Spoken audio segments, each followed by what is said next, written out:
Aleluia, graça e paz, meu querido. Você que está em casa conosco nessa noite tão abençoada. Glória a Deus, eu quero louvar ao Senhor por você que fez a sua oferta de gratidão, de amor.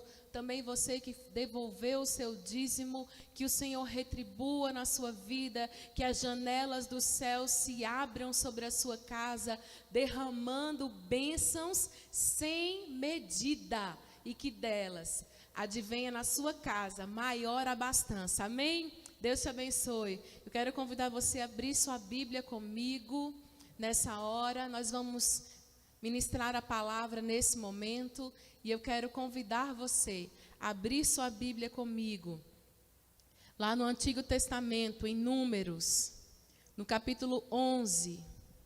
Glória a Deus. Irmãos, essa semana, deixa eu compartilhar com você uma experiência que eu tive. Eu passei por uma experiência muito curiosa. Eu estava ali no meu devocional, né, durante a semana, e eu tive a oportunidade de ler algumas cartas de Paulo, Efésios, Filipenses, Colossenses, e daí, cada vez que eu lia uma carta, um versículo saltava ao meu coração. E eu fui anotando esses versículos, né, eu quero lê-los com você, você não precisa abrir aí na sua casa.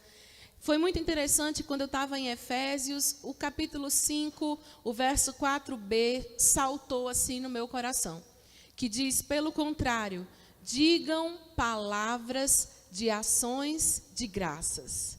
E eu marquei o verso e anotei. Depois, quando eu cheguei no verso de número 19, do mesmo capítulo 5, o verso 19 e 20, outro verso saltou assim no meu coração. A Bíblia vai dizer, falando entre vós, com salmos e hinos e cânticos espirituais, cantando e louvando com o coração ao Senhor, dando sempre graças a Deus por tudo, a Deus o nosso Pai, em nome do nosso Senhor Jesus Cristo.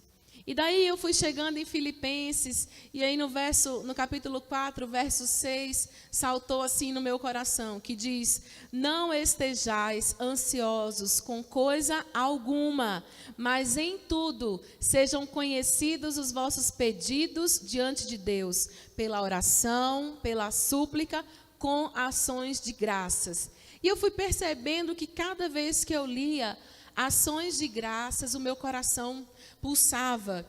E aí eu cheguei em Colossenses, e aí no capítulo 1, o verso 11 e 12, diz assim, assim vocês serão fortalecidos com todo o poder, segundo a força da sua glória, em toda perseverança e paciência, com alegria, dando graças ao Pai, que os capacitou a participar da herança dos santos na luz. E aí, Colossenses 2,6 diz assim, portanto, assim como vocês receberam a Cristo Jesus, continuem a viver nele, estando enraizados e edificados nele e confirmados na fé, como foi ensinado a vocês, crescendo em ações de graças. E aí o meu coração quase explodiu. Irmãos, ainda em Colossenses 4,2 diz, continuem a orar, vigiando em oração, com ações de graças. E eu comecei a perceber que havia uma inclinação por parte do Espírito Santo no meu coração, para que nessa noite eu falasse sobre gratidão.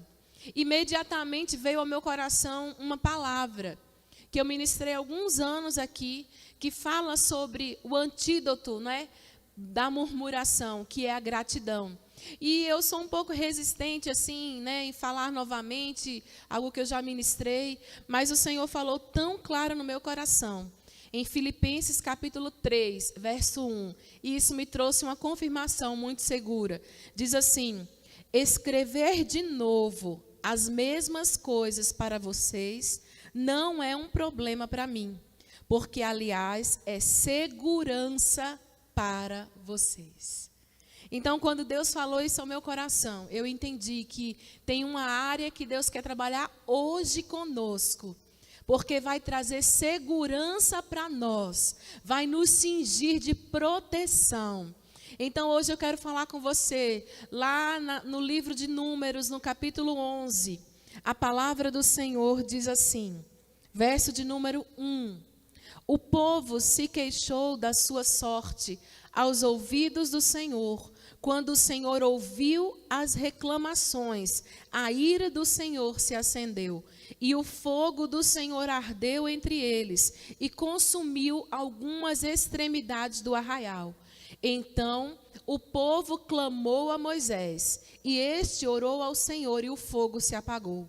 Por isso aquele lugar foi chamado de Taberá, porque o fogo do Senhor se havia acendido entre eles.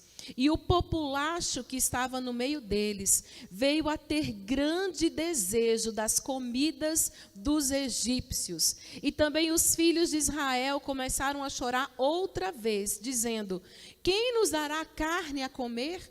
Lembramos dos peixes que comíamos de graça no Egito. Que saudade dos pepinos, dos melões, dos alhos silvestres, das cebolas, dos alhos. Mas agora a nossa alma está seca e não vemos nada, a não ser este maná. Verso 7. O maná era como semente de coentro, e a sua aparência era semelhante à de bidélio. O povo ia por toda parte e o colhia. Eles o moíam em moinhos ou socavam em pilões. Depois cozinhavam em panelas e dele faziam bolos. E o sabor do maná era como o de bolos amassados com azeite. Quando de noite descia o orvalho sobre o arraial, sobre este também caía o maná. Então Moisés ouviu como o povo chorava por famílias, cada um na porta da sua tenda. E o Senhor ficou muito irado, e Moisés também não gostou daquilo. Vamos orar, querido? Pai, nós queremos agradecer ao Senhor pela sua palavra, que é segurança para nós. Obrigada, Senhor, porque nós queremos aprender nessa noite, por meio da tua palavra, a não murmurar, mas a termos um coração agradecido. Ajuda-nos, Espírito Santo, em nome de Jesus. Querido, eu quero dizer para você que Deus, Ele simplesmente resiste a um coração ingrato. Você conhece a história do povo de Israel quando saiu ali do Egito. Você sabe que com mão forte, com braço poderoso, Deus tirou o povo da escravidão. Um grande livramento foi operado depois de tantas maravilhas, prodígios, sinais que Deus operou ali no Egito. E eu quero dizer para você que o povo saiu do Egito, andou cerca de 3 dias. E depois de 3 dias, ele chegou a um lugar chamado Águas de Mara, onde tinha uma fonte, mas as águas eram amargas. Talvez você pense assim, tá, mas lá Deus transformou a água amarga em água doce. Olha, mais um poder de Deus sendo revelado sobre o povo. Mas sabe o que me chamou a atenção na história do povo? É que depois de ver tantos livramentos, depois de ver a mão poderosa do Senhor agindo em favor deles, eles andaram apenas 3 dias e começaram a reclamar. E reclamaram: você nos tirou do Egito, você nos tirou da nossa terra para nos trazer para um lugar onde nós não temos o que beber, nós não temos água. E Deus, na sua infinita misericórdia, mesmo sabendo que o coração da gente é muito ingrato, Ele transformou ali as águas amargas em doce. E aí o povo continuou caminhando e chegou num lugar de 12 palmeiras, um lugar maravilhoso, onde ele podia se saciar com muitas águas. E o povo continuou caminhando e de repente o povo teve sede e reclamou que não tinham que tomar água, não tinham que beber, mas reclamou de novo e reclamou e reclamou. E sabe, querido, às vezes a gente está exatamente assim. Quantas vezes o Senhor tem operado na nossa casa, na nossa vida, tem feito maravilhas no meio do nosso povo. Nós somos o povo de Deus.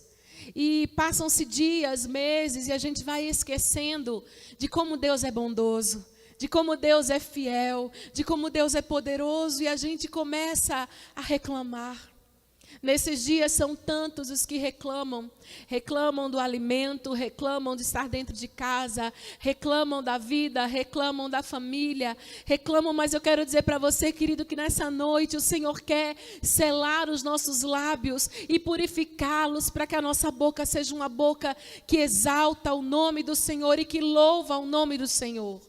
E é interessante porque a palavra de Deus diz, lá em 1 Coríntios, capítulo 10, versos 5, 6 e o verso 10 também, diz assim, que Deus não se agradou da maior parte desse povo, da maioria deles, razão porque eles ficaram prostrados no deserto. E o autor diz, ora, estas coisas se tornaram exemplo para nós, a fim de que nós não cobicemos as coisas más que eles cobiçaram, nem murmuremos como eles murmuraram e foram destruídos pelo destruidor.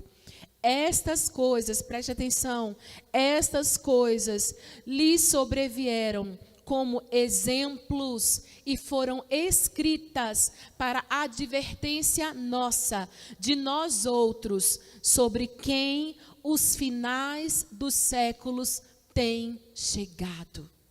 Sabe, queridos, os finais dos séculos têm chegado, a palavra tem se cumprido, os sinais estão aí, e nós poderíamos chegar aqui e dizer, olha, prepara, vai vir luta, perseguição, angústia, tribulação, qual você nunca mais viveu, mas é interessante porque Deus tem ministrado tanto ao nosso coração. Tem áreas na vida da igreja que precisam ser trabalhadas, é segurança para nós. E nós podemos nos preparar o nosso coração. Virão dias difíceis, mas nós não estamos vivendo eles agora. A palavra do Senhor diz, basta a cada dia o seu mal. E hoje o que Deus quer tratar no nosso coração é sobre a gratidão. Porque os finais dos séculos têm chegado sobre nós. Nós não podemos seguir o mesmo exemplo que o povo de Israel seguiu e murmurar. Eu não sei se você sabe, mas gratidão é um estado de espírito. É alguém que permanece agradecido não diante de circunstâncias. Quem é agradecido não é agradecido porque alguém fez algo. Gratidão é mais do que agradecer.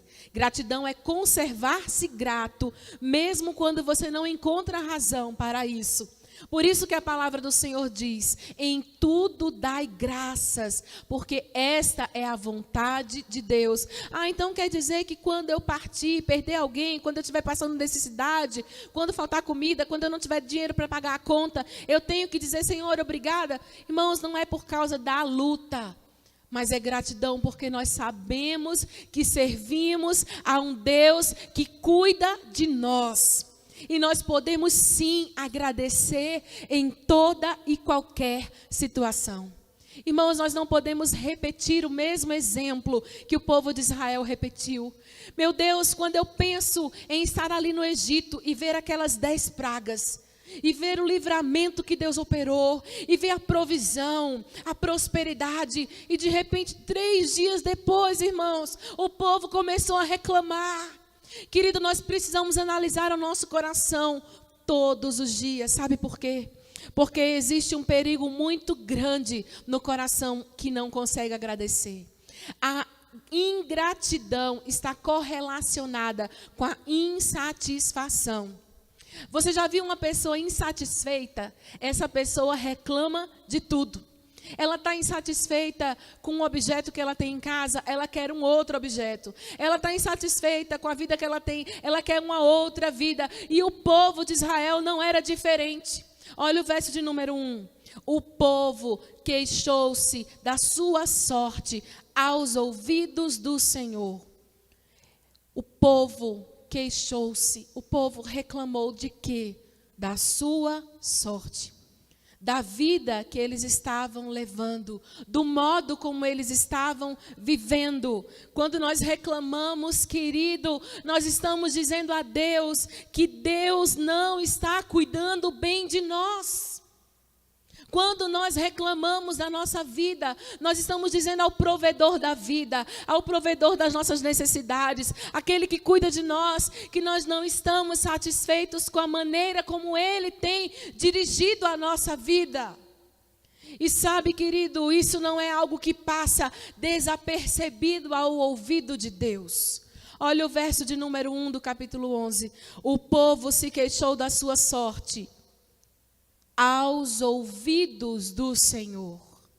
Mas sabe, a realidade é que se você for ler a história, eles estavam reclamando com Moisés, eles estavam reclamando com Arão, eles estavam reclamando uns com os outros. Mas há um Deus, meu irmão, há um Deus, minha irmã, há um Deus, querido, que ouve tudo do alto dos céus. Há um Deus que sabe quando o nosso coração está insatisfeito. E o problema maior é que a ingratidão, a insatisfação, ela não chega primeiro no coração do homem que te ouve. Ela chega primeiro aos ouvidos de Deus. Deus ouviu o seu povo reclamando. E sabe, querido, a reclamação, a murmuração, ela traz algumas consequências. Acompanhe comigo, verso de número 2. Ouvindo o Senhor. Ou seja, Deus estava atento ao povo que reclamava. Ouvindo o Senhor, acendeu-lhe a ira. E o fogo do Senhor ardeu entre eles e consumiu as extremidades do arraial. Eu vejo aí pelo menos 3 consequências da murmuração e da ingratidão. A primeira, e é muito sério, olhe para mim, é muito sério. A ingratidão, ela desperta o juízo de Deus. Isso é muito sério, meu irmão. Porque Deus ouviu do céu e isso lhe acendeu a ira. Irmãos, eu não sei você, mas eu não quero despertar o juízo de Deus sobre a minha vida. E pensar que quando eu acordo e reclamo, sabe aquela pessoa que não está satisfeita com nada, tem um almoço, tem um café da manhã e reclama, só tem isso, hoje é só isso.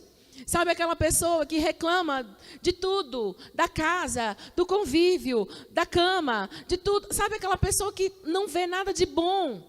Irmão, Deus ouve do céu e o coração dele começa a ser inquietado. E a Bíblia diz que o coração de Deus ficou assim, indignado e a ira dele se acendeu. Mas tem uma outra consequência.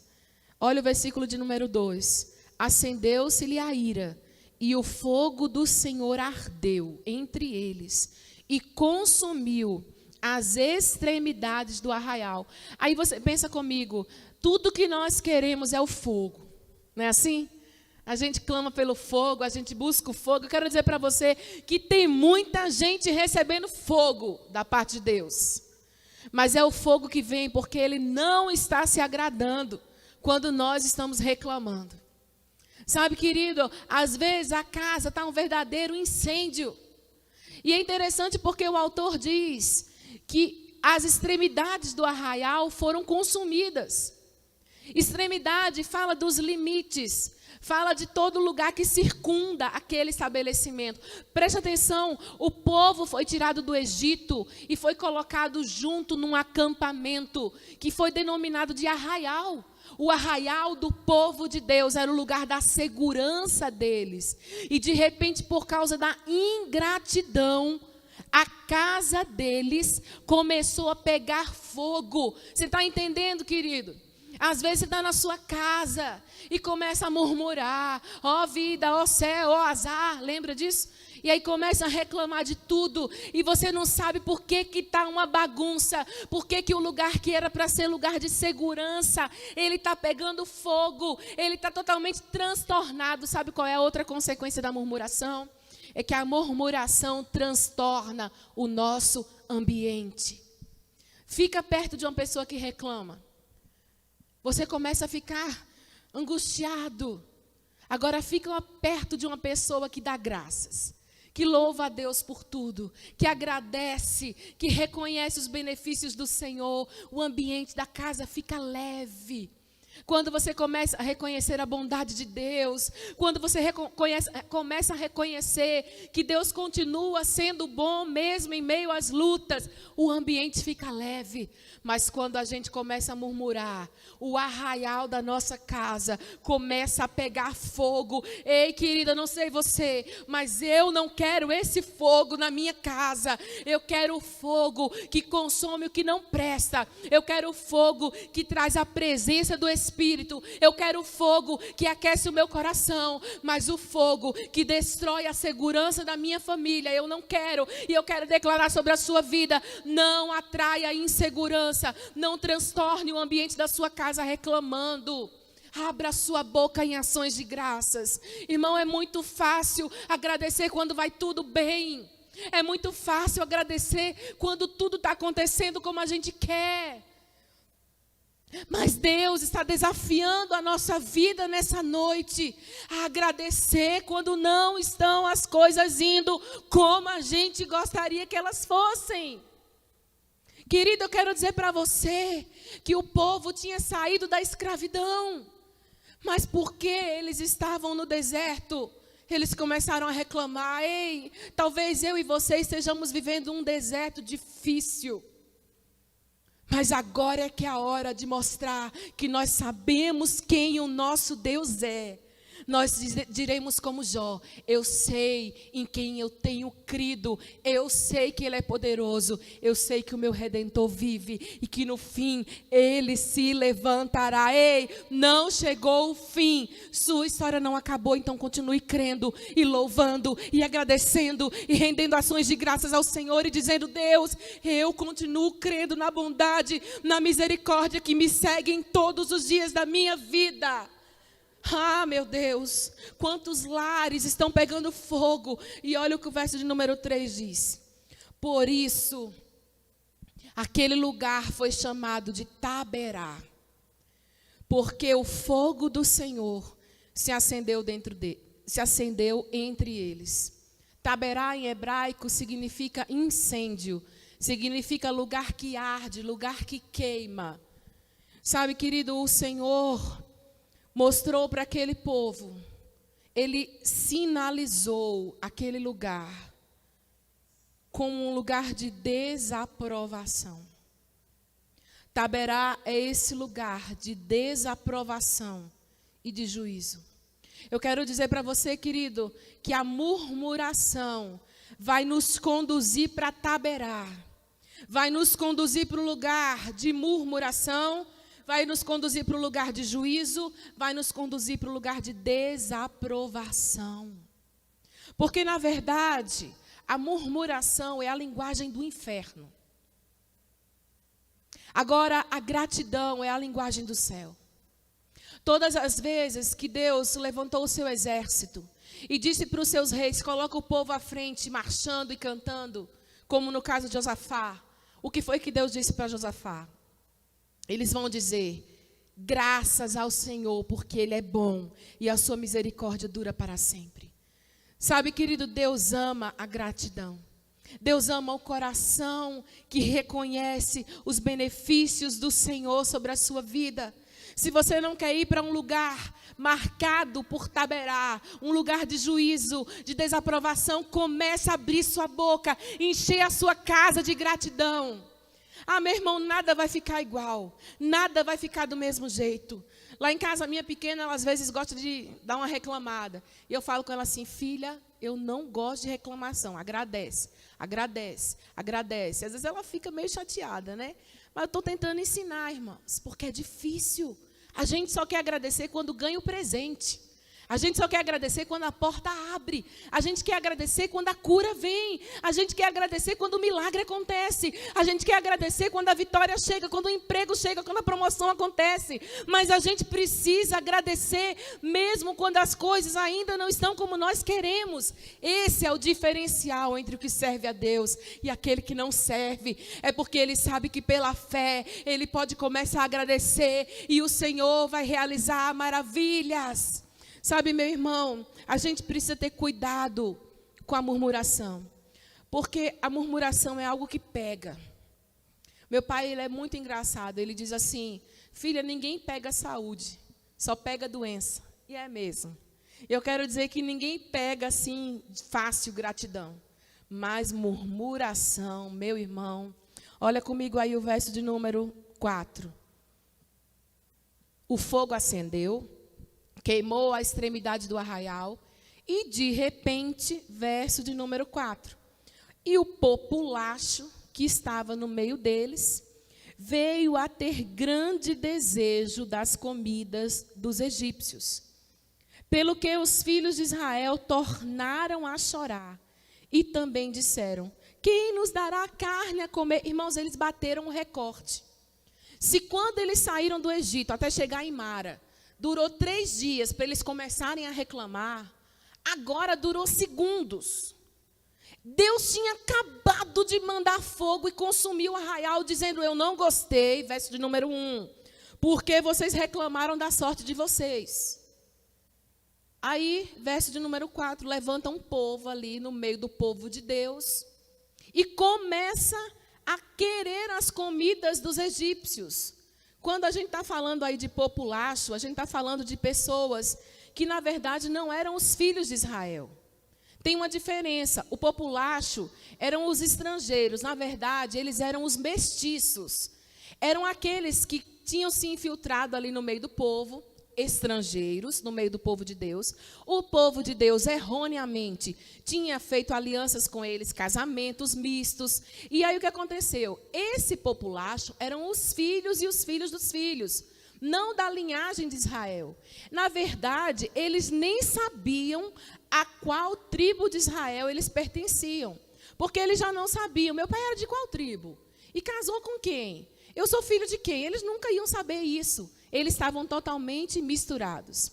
E aí, o que aconteceu? Quando o povo saiu do Egito, esse povinho, que era um povo pequeno, em muito menor quantidade do que o povo de Israel, ele começou a dizer: os israelitas estão indo embora, eu estou indo junto. E eles seguiram o povo de Israel na saída do Egito. Mas eles não eram filhos de Deus. Ei, olhe para mim. Você não pode destruir a identidade que você tem de filho andando com populacho, gente que não sabe nem quem é, nem para onde vai, porque eles não tinham nem certeza se tinham feito certo em sair com o povo de Deus do Egito. Gente que não sabe quem é, não tem identidade. Gente que não sabe para onde vai, não tem destino. E esse povo de Deus estava andando com o populacho, que nem sabia de onde tinha vindo, nem para onde ia.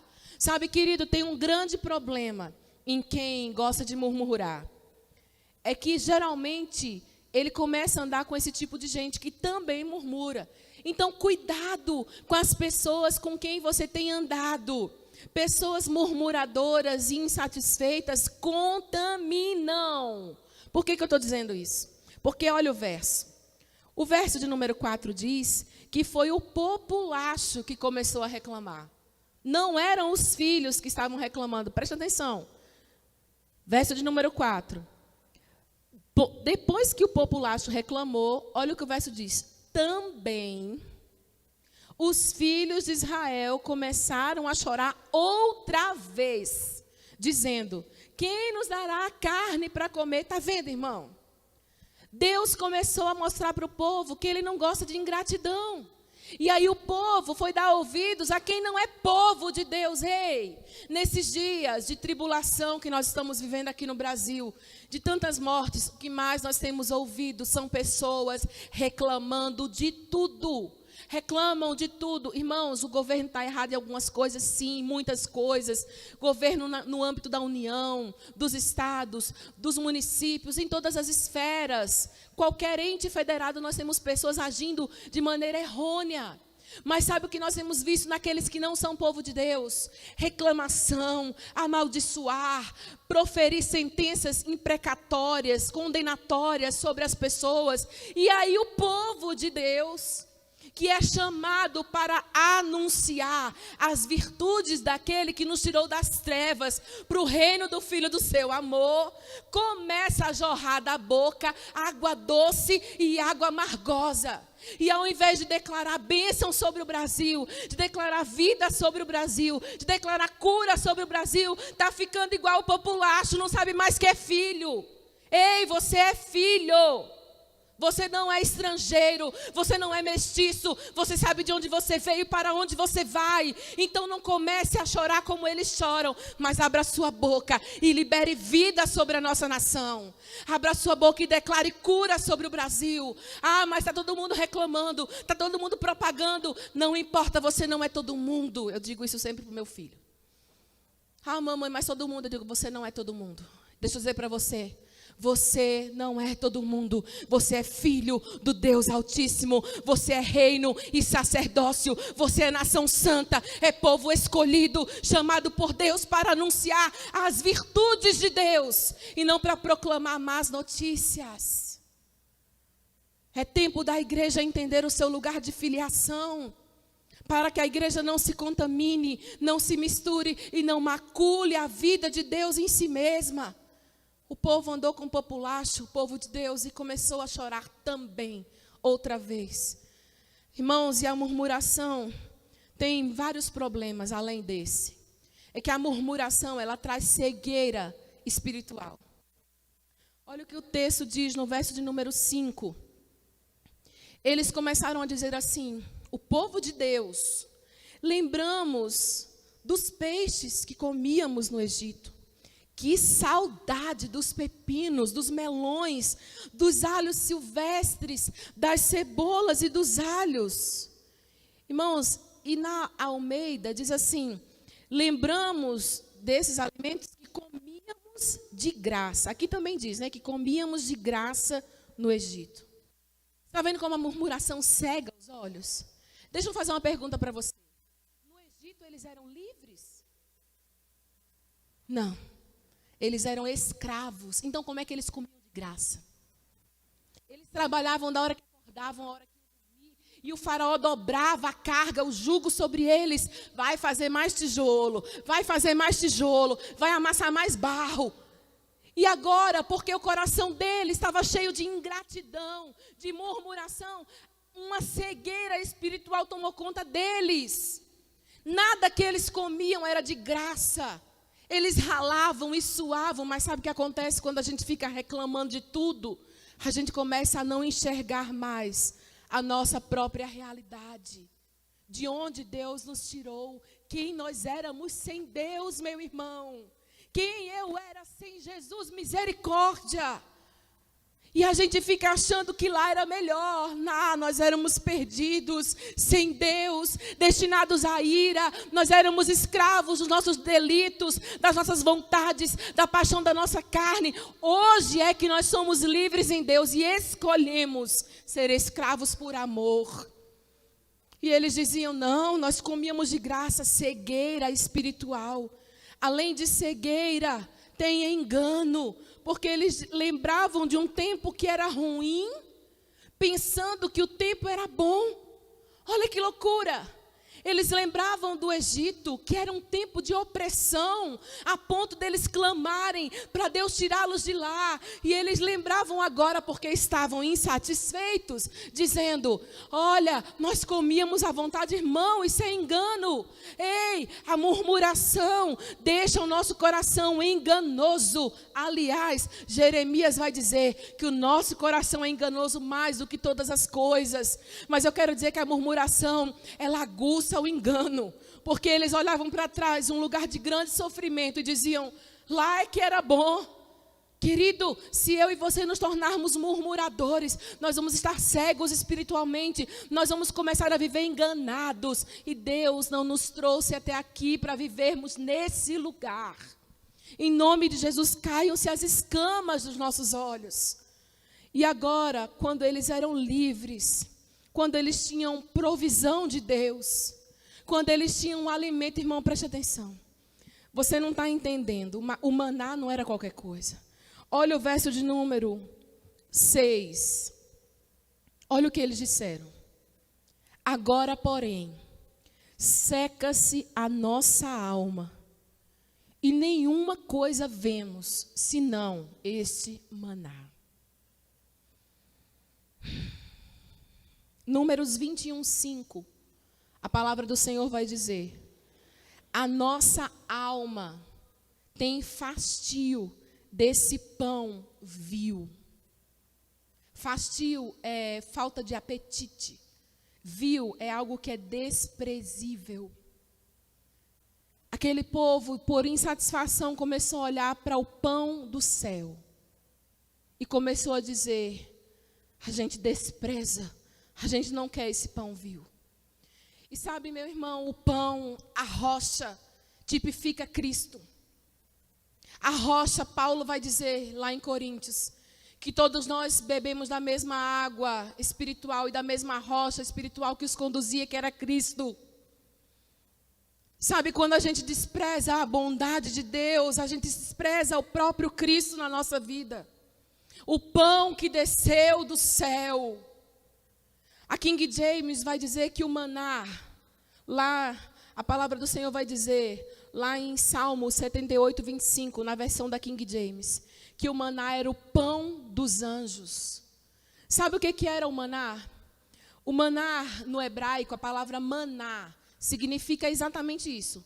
O que é isso? Maná significa, o que é isso? Porque aquele povo nunca tinha visto coisa semelhante ao maná. E eles estavam assim, estupefatos. O que é isso? Nada era semelhante. Alguns escritores dizem que o maná era como uma pérola ou uma pedra preciosa. Números 11:7 vai dizer que o maná tinha a aparência do bidélio. Êxodo 16:14 vai dizer que o maná era semelhante a uma geada branca. O bidélio tem o mesmo brilho, cor esbranquecida que uma pérola. E algumas gomas especiais, assim como a resina, quando ela transpira da árvore, era esse aspecto do maná. Gênesis 2:12 diz que era como uma goma aromática.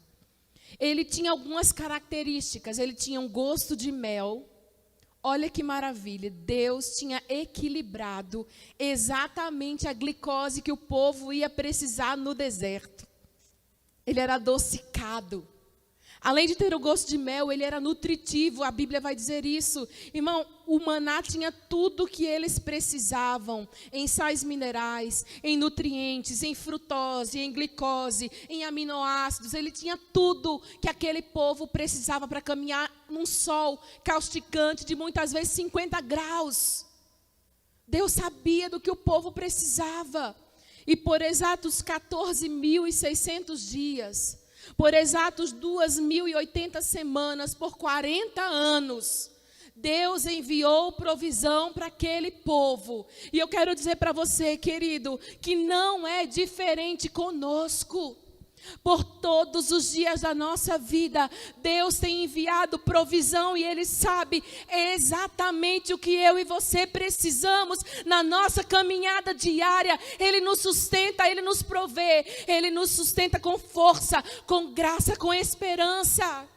E muitas vezes, meu irmão, a gente olha para a provisão de Deus porque está insatisfeito. A gente olha para o cuidado diário de Deus e diz assim: a minha alma se seca, porque eu não vejo outra coisa a não ser esse maná. Querido, não deixe o seu coração se encher de ingratidão. Não deixe o seu coração desprezar o cuidado e a provisão de Deus, porque quando a gente começa a murmurar, a murmuração tem uma característica, ela é crescente. Ela não fica no mesmo nível. Ela vai sempre conseguindo níveis mais e mais profundos. Olha que interessante, no verso de número 1, o povo se queixou aos ouvidos do Senhor. E nessa hora eu me vejo naquela cena, quando a gente vai para o quarto orar, ou quando a gente está na cozinha lavando vasilha, ou está no trabalho, ou está dirigindo no trânsito, e a gente faz aquela queixa simples para Deus, a gente fala: Deus, está tudo tão difícil, Deus, eu não estou satisfeito, Deus, quando é que o Senhor vai me ouvir? Deus, o Senhor não está vendo o que eu estou passando? É aos olhos do Senhor. E a gente fala assim: Deus, é só uma oração, eu não estou reclamando, eu estou falando contigo. Mas aí no verso 2... já não era só aos ouvidos do Senhor. Já era uma conversa do populacho com os filhos de Deus. Agora, eu não falo só para Deus que eu não estou gostando. Agora eu reclamo com meu irmão do lado.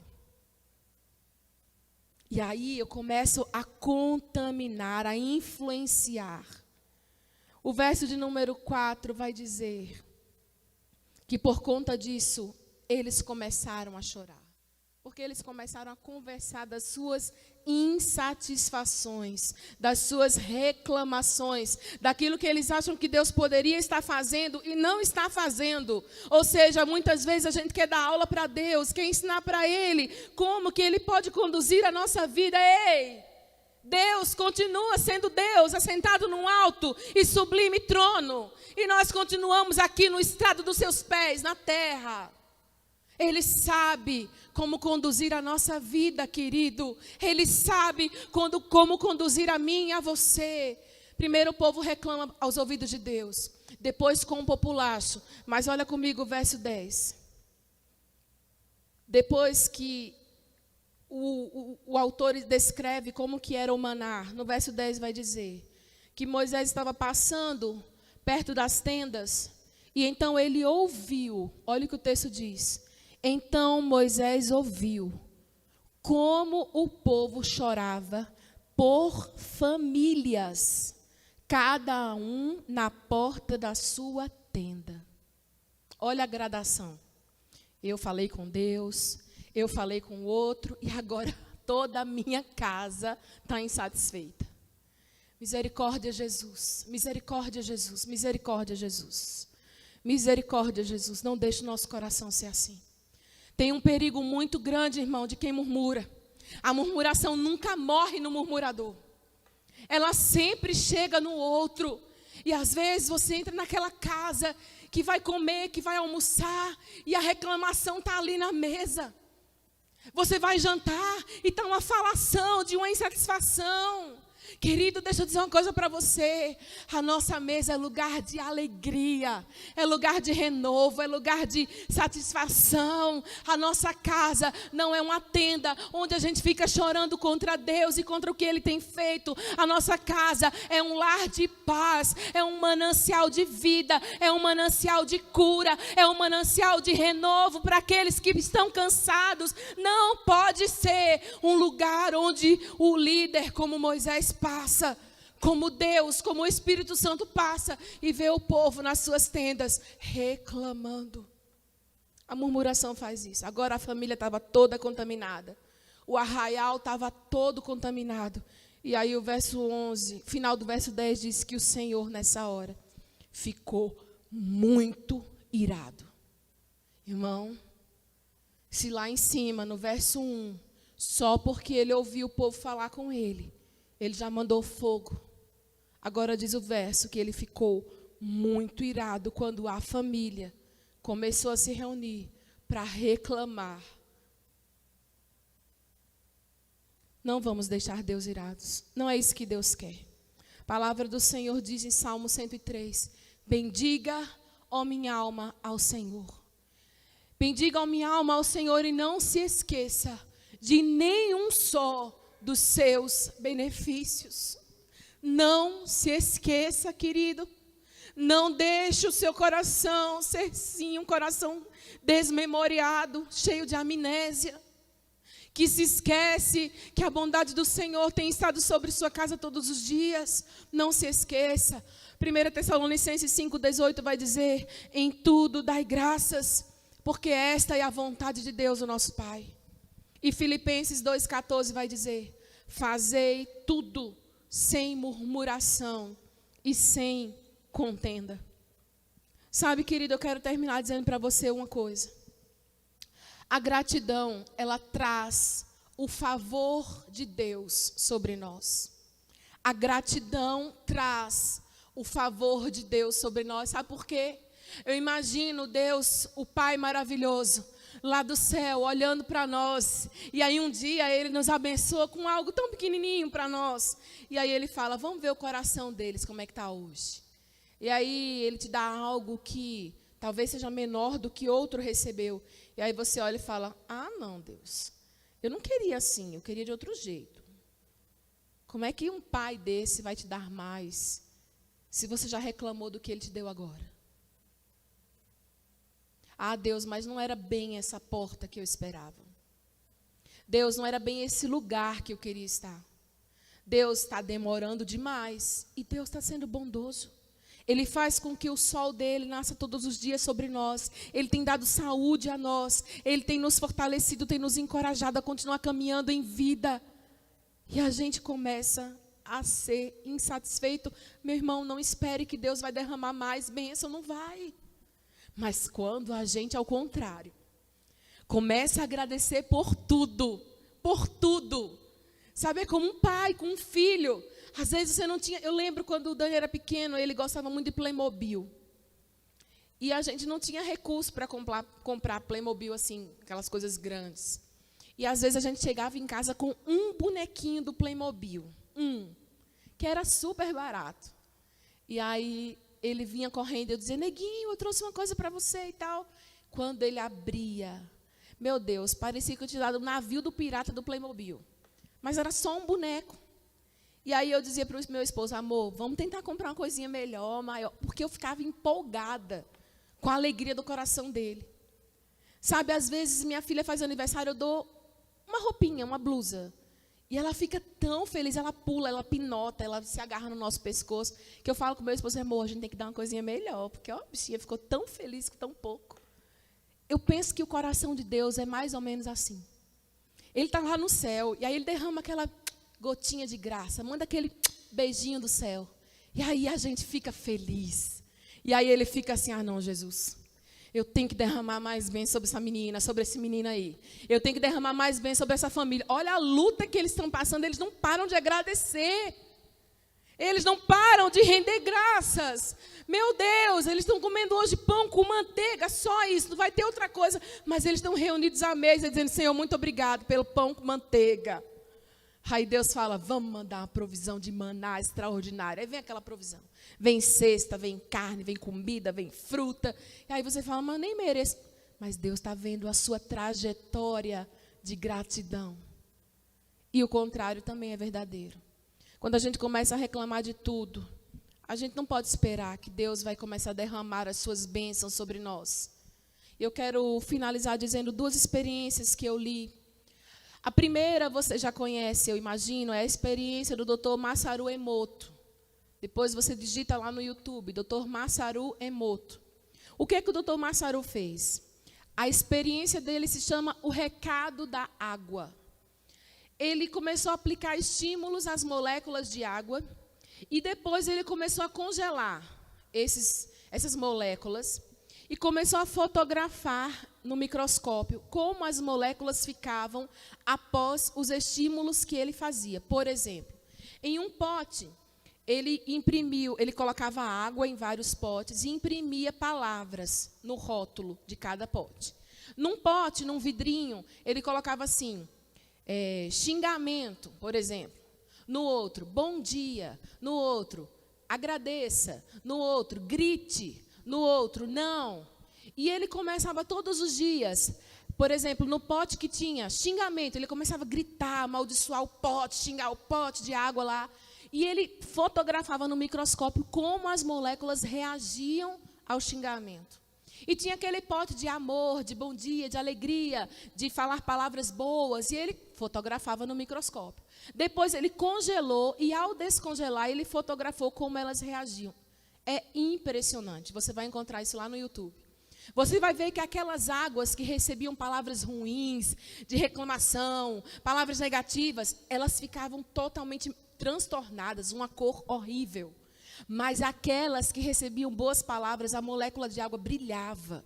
Está lá tudo registrado. Ele nem é cristão. Sabe o que isso nos ensina?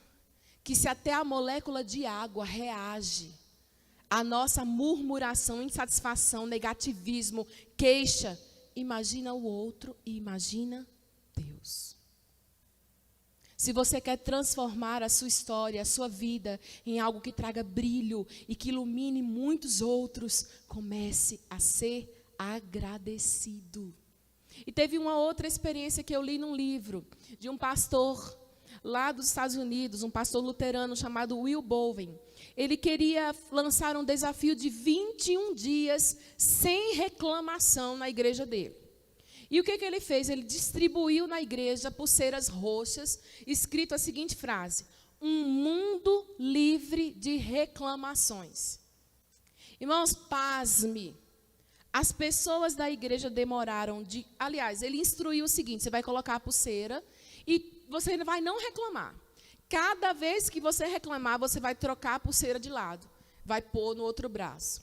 As pessoas daquela igreja demoraram de 4 a 8 meses para conseguir ficar 21 dias sem reclamar. O pastor mesmo demorou 2 semanas para conseguir ficar apenas 6 horas direto sem reclamar. Sabe o que isso nos mostra, irmãos? Que nós somos tendentes à murmuração. Sabe o que o Espírito Santo espera de nós, como seu povo e como igreja amada dele?